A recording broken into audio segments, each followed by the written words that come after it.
जय माता दी। आप सभी सनातनी हिंदू भाइयों तथा बहनों को आने वाली आश्विन शुक्ल नवरात्रि की हार्दिक मंगलमय शुभकामनाएं।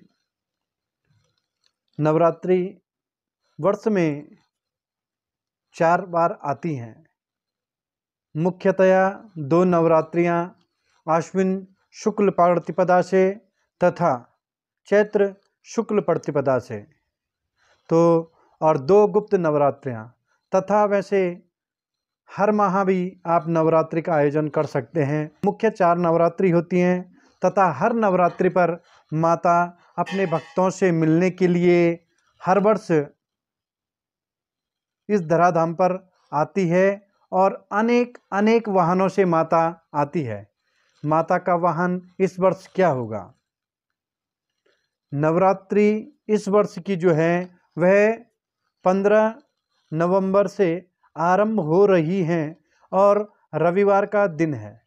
चित्रा नक्षत्र रविवार का दिन 15 नवंबर से माता के नवरात्रि, कलश स्थापना, पूजा। शशि सूर्ये गजारूढ़ा शनि भौमे तुरंगये गुरु शुक्रे डोलायाम बुधे नौका प्रकीर्तिताम।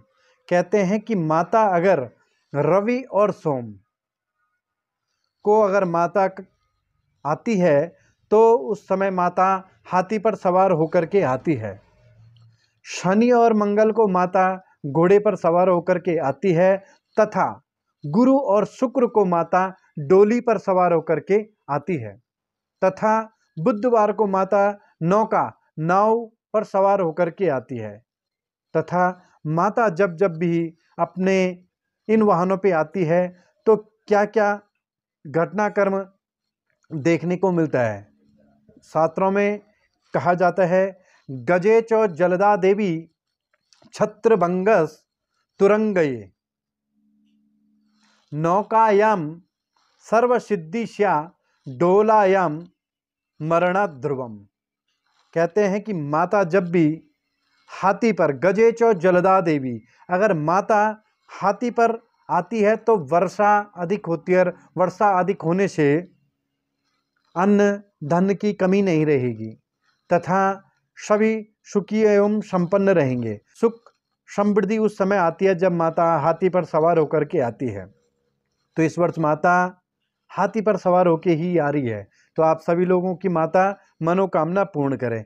कहते हैं अगर माता घोड़े पर सवार होकर आती है तो उस वर्ष क्या होता है, पड़ोसी मुल्कों में, पड़ोसी देशों में युद्ध की संभावना अत्यधिक बन जाती है तथा कहते हैं कि अगर माता नौका पर सवार होकर आती है, अगर बुधवार को बुधे नौका प्रकीर्तिताम, अगर माता नौका पर सवार होकर के आती है, नौकायाम सर्वसिद्धि स्यात्, तो समस्त कामनाओं की सिद्धि मनुष्य को प्राप्त होती है जब माता नौका पर आती है। अगर माता डोली पर आती है तो क्या होता है, डोलायाम मरण ध्रुवम। अगर माता डोली पर सवार होकर आती है तो वह ठीक नहीं है, क्योंकि उस समय संसार में महामारी इत्यादि बीमारियां बहुत सारी फैल जाती हैं। अतः इस वर्ष बहुत ही उत्तम कि रविवार का दिन सभी लोगों की छुट्टी रहेगी। आप लोग माता का भव्य तरीके से माता का जागरण करें, माता की नवरात्रि के व्रत एवं पाठ एवं अनुष्ठानों को करें। अपने अपने घर में उत्तम ब्राह्मणों को बुला करके, वेद पाठी ब्राह्मणों को बुला करके आप जो है माता का जो है नवरात्रि पाठ करवाएं। दुर्गा सप्तशती पाठ तथा सतचंडी पाठ, लक्ष्य चंडी पाठ, यह संसार की खुशहाली की कामना के लिए आप लोग माता के पूजन एवं पाठ को करें तथा इस नवरात्रि पर नित्य कन्या पूजन भी आप करें। 1 वर्ष की कन्या को छोड़ करके तथा 10 वर्ष से अधिक कन्याओं का पूजन नहीं होना चाहिए, तो आप लोग कन्या का पूजन भी अवश्य करें। 1 वर्षा तुया कन्या पूजार्थे ताम विवर्जित।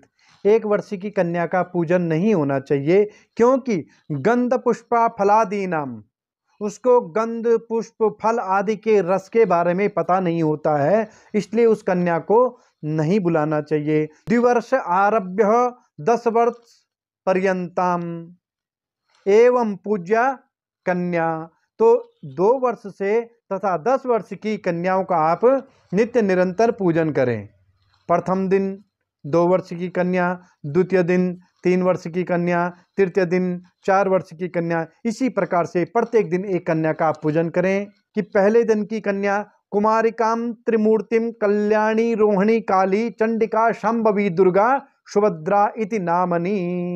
इस प्रकार से इन कन्याओं का नाम है कुमारिका, त्रिमूर्ति तथा कल्याणी, रोहिणी, काली, चंडिका, शांभवी, दुर्गा तथा सुभद्रा। यह 9 कन्याओं का पूजन शास्त्र में विधान बताया गया है। तथा जिन लोगों को समस्त कामनाओं की सिद्धि हेतु कन्याओं का पूजन करना है, वह ब्राह्मणी सर्व कार्येषु ब्राह्मण वंश की कन्याओं का पूजन करें। तथा जिन लोगों को विजय प्राप्ति की कामना के लिए पूजन करना है, वे लोग क्षत्रिय कन्याओं का पूजन करें। जयार्थे नृपवंशजाम, तो वह क्षत्रिय कन्याओं का पूजन करें। लाभार्थे वैश्य वंशोत्तम, और लाभ के लिए आप जो है वैश्य वंश की कन्याओं का पूजन करें। तथा सुतार्थे शूद्र वंशजाम, और पुत्र आदि की कामना के लिए आप जो है शूद्र वंश की कन्याओं का पूजन करें। इस प्रकार से चारों वर्णों का यहाँ पे दिया गया है कि किस प्रकार से चारों वर्णों की कन्याओं का पूजन करने से मनुष्य को क्या क्या लाभ मिलता है। तो आप सभी लोगों को नवरात्रि पर्व की हार्दिक मंगलमय शुभकामनाएं। अन्य वीडियो आप लोगों के बीच में नवरात्रि से संबंधित लाऊंगा कि माता का किस प्रकार से आप लोग पूजन करें। इस वर्ष भी नवरात्रि पे जो लोग अपने घर में, बहुत से लोग कलश पूजन करते हैं, कलश को जो है कि आप लोग पूजन करते हैं, तो अगर आप लोग किसी मंत्र को नहीं जानते, सिर्फ आप लोग एक मंत्र को बोलिएगा, जयंती मंगला काली भद्रकाली कपालिनी दुर्गा क्षमा शिवा दात्री स्वाहा स्वदा नमस्तुते। इसी मंत्र से आप जो है उस कलश का पूजन करें तो माता की कृपा आप पे बनी रहेगी।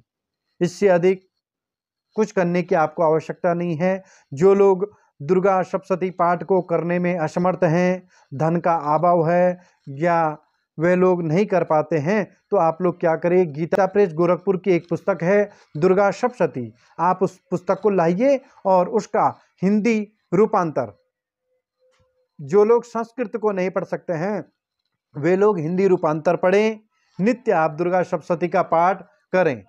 आप निश्चित कर लें कि आपने प्रतिदिन कितने अध्यायों का अध्ययन करना है, 2 अध्याय 3 अध्याय, वैसे एक दिन में पूरे दुर्गा सप्तशती का पाठ होना चाहिए, संपूर्ण अध्यायों का जो है अध्ययन होना चाहिए। लेकिन अगर ऐसा नहीं हो सकता है तो आप नित्य अपना रूटीन बना लीजिएगा कि आपको किस प्रकार से आपने यह अध्ययन करना है।